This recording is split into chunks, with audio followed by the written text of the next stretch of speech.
The Talkies, ngomongin film bersama Bayu dan Edoy. Ketemu lagi bersama kita, Bayu, Edoy. Kita lagi ada di lereng Gunung Kawi, bukan pesugihan tuh ya. Di episode kali ini kita akan bahas soal nominasi Festival Film Indonesia 2022. Nah, gitu. Nah, jadi yang akan kita bahas adalah favorit kita masing-masing. Lalu prediksi juri siapa yang bakal dipilih juri. Okay. Nah, kita bahas 6 kategori utama tanpa mengecilkan kategori yang lain yang juga penting seperti skenario, sinematografi dan sebagainya. Gitu. Kita bahas 4 kategori acting, sutradara terbaik dan film terbaik.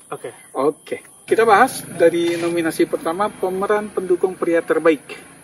Nah, ini di kategori acting kuat-kuat semua nih. Siapa aja? Arswendi Bening Suara di Autobiografi. Kita belum nonton. Monggo. Kita pikir oke. Kedua, Elang El Gibran di Sri Mulat, Yang Mustahil. Babak pertama. 3, Reza Rahadian di Seperti Dendam, Rindu Harus Dibayar Tuntas. 4, Rukman Rosadi, Inang. 5, Slamet Raharjo Jarot, Cinta Pertama, Kedua, dan Ketiga. Oke, ini terus terang kita Arswendi di Autobiografi belum nonton ya? Iya, jadi kalau bagi gue cuma Reza Rahadian di Seperti Dendam yang oke mainnya menurut gue. Sama Elang yang jadi Basuki ya? Basuki. Slamet Raharjo belum nonton juga. Slamet Raharjo tuh Alzheimer. Itu showcase dia banget. Ya. Gitu. Oke, nah kebetulan kalau gue sendiri memang baru 3. Inang gue belum sempat nonton nih. Gitu. Tapi I believe in Rukman Rosadi karena salah satu aktor favorit gue. Sejak Love for Sale sebetulnya. Gitu. Dari yang kita bahas kan sempat adalah film yang kita bahas tersendiri Sri Mulat dan Seperti Dendam ya. Nah, siapapun yang bahas Sri Mulat itu pasti single out 2 orang. Elang sama minimal. Biowan. Ya, Biowan sama Elang. Jadi nggak surprise nih dia bisa menang gitu kan. Kalau lu favorit lu siapa dari 5 ini? Dari 2 yang lu udah nonton deh. Dari 2 yang udah gue nonton. Sebetulnya gue pengen bilang Reza Radian ya. Tapi orang udah Reza lagi. Dan udah ngumpulin 4 ya dia ya. Ya walaupun nggak ngaruh kalau namanya penilaian terbaik terbaik. Bagi gue mungkin gue milih Elang. Rising Star ya. Rising Star. Dan ya seperti lo bilang orang yang nonton Sri Mulat pasti wow gitu melihat 2 penampilan di film itu.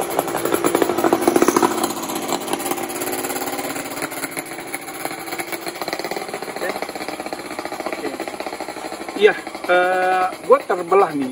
Jadi gini, kalau Reza kayak memang dia selalu bagus, jadi kita take it for granted, gitu ya. Maksudnya, ya udahlah dia emang bagus, gitu kan. Bajingan. Nah, Elang mengejutkan, gitu kan. Tapi seperti yang gue bilang tadi, Slamet Raharjo nih juga showcase-nya dia film ini, gitu. Jadi dari seorang bapak yang asik-asik aja. Di tengah film udah mulai berubah jadi orang lain ya? Gitu. Nah itu relatable, termasuk gue yang ngalamin sendiri ya, maksudnya di keluarga gue ada yang karakternya jadi berubah gitu. So favorit gue adalah Slamet. Lu Elang ya? Elang. Nah yang menarik juga ada catatan trivia doang, Elang sama Rukman Rosadi ini anak sama bapak. Gitu. In real life. Dan Rukman kan jadi acting coach-nya di film Sri Mulat. Kalau menurut lo juri akan milih siapa nih? Juri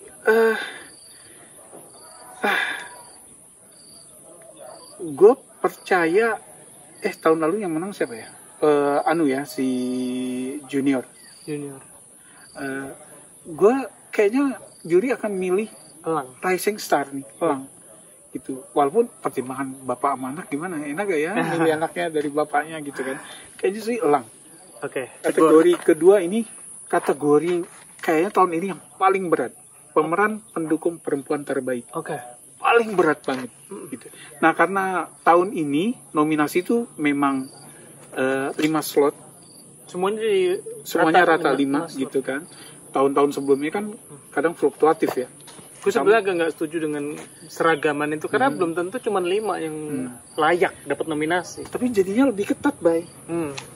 Oke, yang pertama ini Laura Basuki. Dia menang di Berlin Film Festival Sebagai Best Supporting Actress ya. Di Iya. film Nana.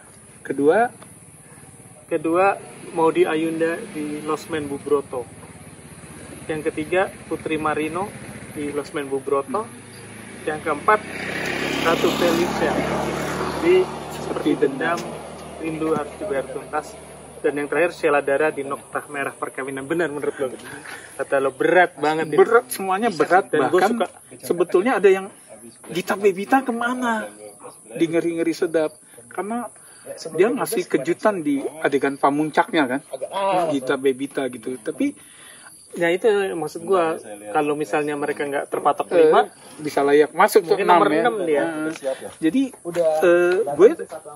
gue kepingin banget Gita Bebita masuk, tapi I'm not complaining with these 5 slots gitu ya. Nah, lu favorit lu? Favorit gue, waduh. Jadi gue pada saat nonton Seperti Dendam, Rindu Dibayar Tuntas tuh gue terimpress banget sama Ratu Felicia. Jadi karakter mistis ya. Mistis. Tapi Sheila Dara di Noktah Merah Perkawinan yang impresif juga gitu. Iya, karena dia menjadi pelakor tanda kutip ya.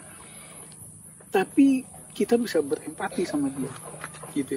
Kita bisa paham kenapa dia jatuh hati ke orang lain yang kebetulan suami orang, gitu. Tapi kemudian ada juga penampilan Laura Basuki yang pada saat kita nonton kita udah tahu dia menang nih di Berlin gitu. Dan emang sih gitu.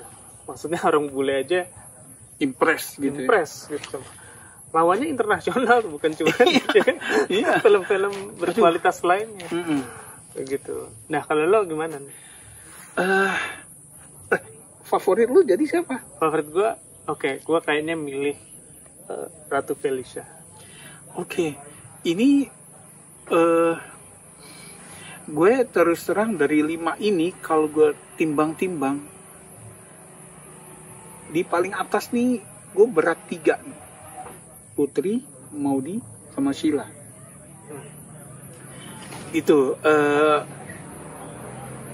Putri Marino bikin kita patah hati di Los Men Bubroto ya, dengan apa yang karakter Mbak Pur ya, Mbak Pur alami. Maudy Ayunda sebagai orang yang privilege di film itu, tapi dia juga nggak nyebelin kan, ya kan? Itu Sheila Dara, aduh. Dan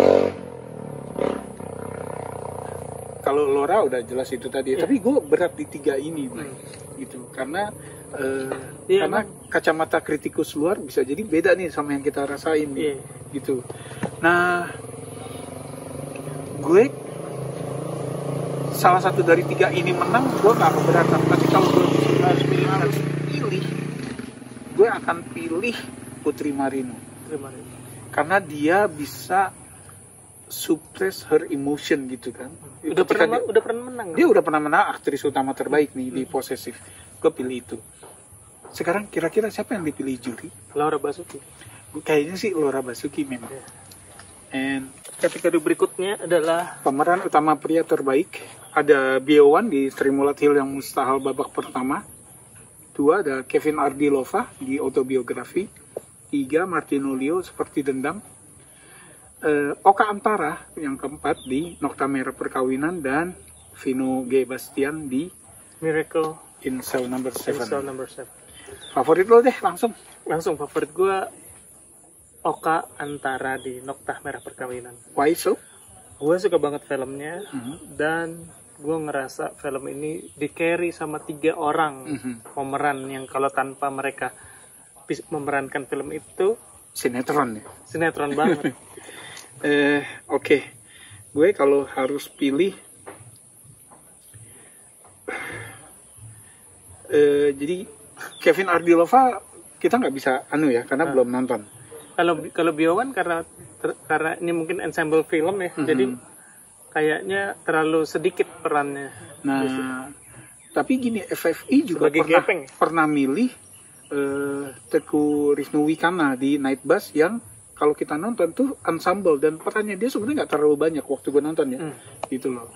Nah jadi mungkin aja, apalagi Biowan ini ada transformasi fisik, ya kan? Jadi juri mungkin impress, gitu. Nah favorit gue sama kayak lu, Oka Antara, karena apa yang dia alami kok ya bisa nyambung di kita gitu. Stresnya dia tuh pengen pecah kepalanya bisa nyambung, dan Oka konsisten memberikan acting yang bagus di film lainnya, tapi dia jarang dapat perhatian di awards gitu, jarang. Dan kalau menurut gue juga pernah nulis di Twitter nih, udah waktunya dia menang aktor terbaik. Dan kalau menurut gue tahun ini nih. Gitu. Tapi kalau menurut lo Dewan juri kalau menurut kita kayaknya, terlepas dari Kevin ya. Biowan kayaknya sih mungkin Biowan, tapi kan atau itu Vino. Miracle. Vino karena to some kena aja actingnya dia gitu, berperan sebagai orang cacat ya. Tapi gue nggak heran kalau juri akan milih Biowan. Jadi Biowan atau Vino nih bahkan kita untuk juri? Biowan. Oke. Berikutnya sutradara. Cewek dulu. Oh iya. Oke. Untuk kategori pemeran utama wanita, nominasinya ini adalah heavyweight juga semuanya. Oh iya, Happy Salma di film Nana. Ada Laudia Sheryl di Seperti Dendam Rindu harus dibayar tuntas. Ada Marsha Timothy di Noktah Merah Perkawinan. Ada Maudy Kusnaidi di film Bubroto. Lost Man Bubroto. Dan Tika Panggabean di Ngeri-Ngeri Sedap. Nah, ini kuda hitam ya Tika ya. Oke, gue berat kedua. Laudia Sheryl gue suka banget. Laudia Sheryl. Imut banget gitu di situ, tapi power strong gitu, ya kan. Terus yang kayaknya udah jadi pilihan gue berat dua, tapi ini pilihan gue Marsha Timothy Noktah Merah Perkawinan. Happy Salma restrain ya, bisa repress emotion. Laudia Sheryl impresif banget, apalagi pas adegan kelutnya ya, gitu. Marsha Timothy dia udah menang di Marlina kan. Laudia juga udah pernah menang di Fiksi. Happy Salma belum pernah menang.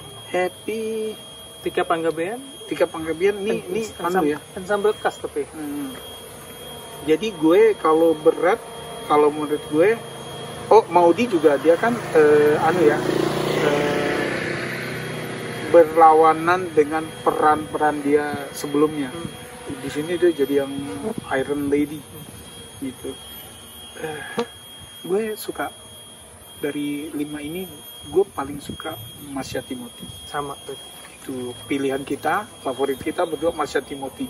Siapakah yang kira-kira bakal dipilih juri? Iya. Marsha Timothy kayaknya.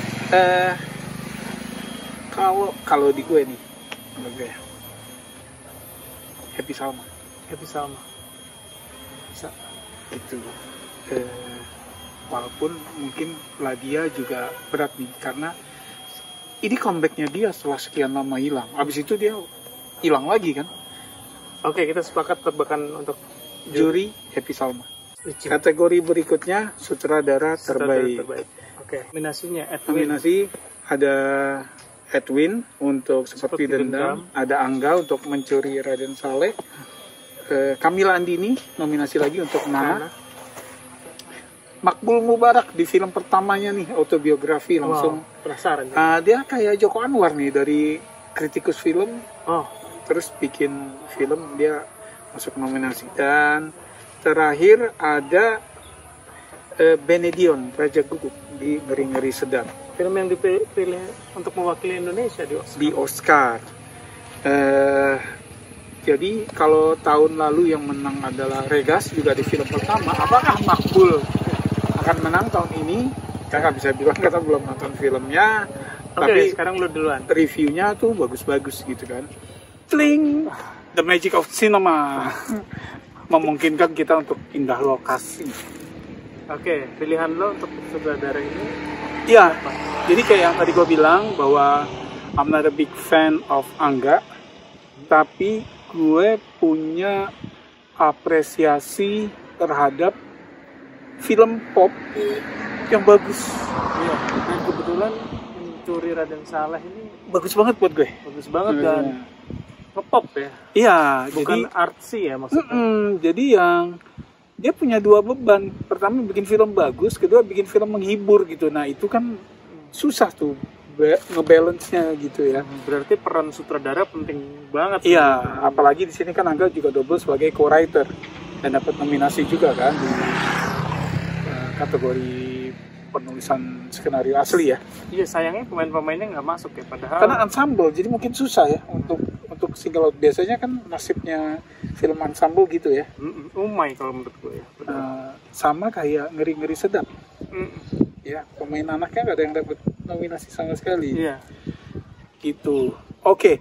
Nah, jadi gue kalau gue harus milih ya, gue pilih itu. Benedion juga gitu kan, dia film ngepop tapi bagus gitu. Nah cuma kalau Mencuri Raden Saleh kan juga punya tantangan teknis ya. Gitu. Oke, kalau lo? Kalau gue, karena seperti gue ngulang lagi nih, film Nana tuh menyentuh banget pas gue nonton. Gue tersentuh banget. Bagi gue pasti peran sutradaranya kuat banget dalam membuat gue tersentuh itu. Gue suka banget film Nana, tapi memang ini film art ya. Nggak semua orang suka film yang slow, Wong Kar-wai ya. Apa namanya, versi Wong Kar-wai ini Indonesia gitu. Si Camilla ini bikin. Pilihan gue Camilla Andini. Oke, nah dari 5 sutradara ini 2 diantaranya udah pernah menang ya. Angga pernah menang di Cahaya dari Timur 2014, Edwin di Posesif 2016 ya, 2016 gitu. Nah Camilla udah pernah dapat nominasi kemarin di Uni. Ini nominasi kedua berturut-turut. Tapi nggak menang ya? Nggak menang kan, Regas. Nah berarti saat ini Uni nih. Apa ya? Uni. Berarti saat ini Camilla menang. Pilihan kita ya? Pilihan gue kan? Oh iya, enggak maksud sekarang kalau juri kira-kira pilihan gue Camilla. lo favorit Camilla, gue enggak kan. Nah pilihan juri kira-kira siapa? Karena masing-masing kayak Camilla dia udah 2 kali, terus sutradara wanita satu-satunya, sementara Benedion filmnya dikirim ke Oscar. Benedion dikirim ke Oscar, apakah nggak menghargai dia? Kalau Edwin nggak menang. Edwin malah udah menang film terbaik di Locarno kan tahun lalu. Iya, Locarno. Jadi siapakah? Iya, gitu ya. Memang berat ya. Tapi kalau kita suruh nebak siapa nih, Doi? Juri pilihannya sepertinya ke antara Benedion sama Camilla sih kalau menurut gue ya. Benedion sama Camilla. Tapi mungkin kalau di antara Benedion sama Camilla, mungkin Camilla udah duluan ya. Lebih senior. Jadi kayaknya Camilla yang dipilih. Ya, jadi gitu deh. Camilla yang menang. Oke. Dan kategori Pamuncak film cerita panjang terbaik ini kayak dalam memori gue di 5 tahun terakhir Pak ya, baru tahun ini kejadian nominasi film sama sutradara tuh iya plek sama gitu ya. Iya. Gitu, jadi ada autobiografi Yang kita belum nonton. ya, debutnya Mahmul Mubarak, terus ada Before Now and Then Camilla, film ke 1, 2, 3, 4 nya Camilla. Mencuri Raden Saleh filmnya Angga, terus Ngeri-Ngeri Sedap Benedion film keduanya. Seperti sama Dendam, Rindu harus dibayar tunai. Biasanya film dengan nominasi terbanyak itu yang menang film terbaik. Tahun lalu kan gitu ya.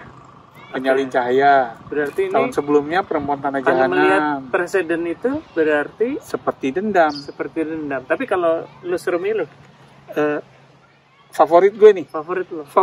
Dari 5 ini, terlepas dari autobiografi belum nonton, yang gue ketika nonton tuh bener-bener yang wah suka banget, Mencuri Raden Saleh. Tapi gue hakul yakin nggak akan terpilih sebagai pemenang. Menurut gua nggak mustahil juga sih. Karena pedigree-nya baik. Jadi misalnya kayak seperti Dendam menang Best Picture kan di lokal ngeri-ngeri sedap, Perontak Oscar. Walaupun tahun lalu Yuni dikirim, tapi yang menang Penyalin Cahaya ya. Karena bisa berbicara di Berlin. Di Berlin dia menang gitu ya, nggak cuma sekedar hadir tapi menang. Laura Basuki, jadi semua ada pedigree-nya. Gitu. Kalau gue sendiri gue milih Nana karena itu tadi karena gue suka banget. Jadi gue Mencuri Raden Saleh yang gue yakin gak menang, tapi ini dari 5 ini favorit gue. Dari 4 ya autobiografi karena belum nonton. Lu Nana ya. Nana. Yang dipilih juri kira-kira siapa baik? Ya berarti harus diperhitungkan seperti Dendam nih. Iya, karena ya itu tadi selama ini sejauh yang kita inget lah ya, kita nggak bisa inget banyak juga. Iya, Perempuan Tanah Jahanam Best Picture. dia terbanyak. At least 3 tahun terakhir ya. Iya. Sebelumnya Perempuan Tanah Jahanam 2019. Night Bus. Terus Marlina juga kan. Marlina. Gitu loh. Jadi ya presidennya terlalu banyak untuk bisa dicuekin. Gitu loh. Sepertinya juri akan memilih seperti Dendam, Rindu Harus Dibayar Tuntas. Oke, Segitu aja. Coba pilihan kamu ditulis di komen. Makasih, sampai kita ketemu di pembahasan tentang pemenangnya. Sampai ketemu di film berikutnya. Salam.